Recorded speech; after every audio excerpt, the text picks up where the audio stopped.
سلام، وقت بخیر. در ویدیو قبل در خصوص شناخت بیماری اعتیاد صحبت کردیم و عوامل زمینه‌ساز که گفتیم عوامل زمینه‌ساز یه سری عوامل فردی هستند، یه سری عوامل خانوادگی و محیطی هستند، عوامل ژنتیکی و نوروبیولوژیکی داریم و روانشناختی و محیطی. توی این ویدیو می‌خوایم در خصوص اختلال ADHD که به عنوان یکی از عوامل زمینه‌ساز که میتونه سبب ساز اختلال مصرف مواد مخدر در فرد بشه صحبت کنیم. اول اینکه اختلال ADHD به این سادگی ها قابل تشخیص نیست، یعنی توسط یک متخصص کودک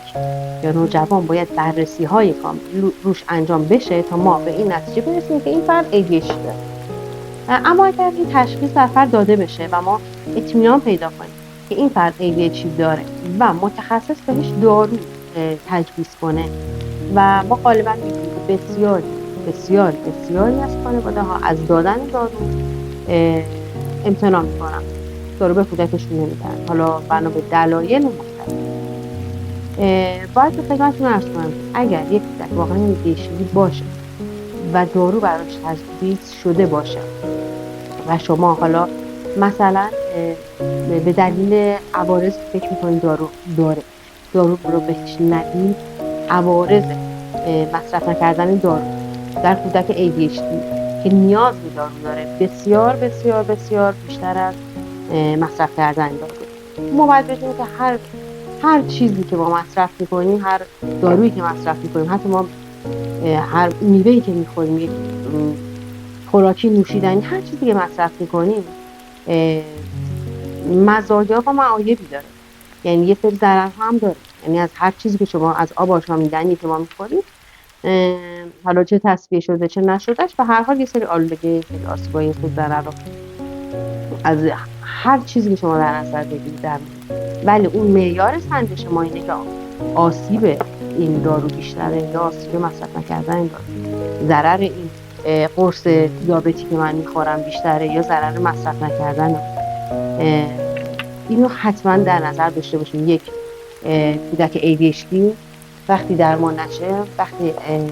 از ابتدا تشخیص داده نشه، یاد بشه و درمان نشه، بشه و تحت نظر دارو نباشه، بشه و خانواده خیلی جدی نگیرن این موضوع رو و رفتارهایی که مختص مادر و پدر و والدینیه که فرزند بیش‌فعال دارن، فرزند ADHD دارن و باید در تربیتشون اون رو در نظر بگیرن و در رفتارهاشون، در محیط خانوادهشون، در انتخاب مدرسه‌ای که داره این فرد، در انتخاب حالا دوستانش تا یه سنی،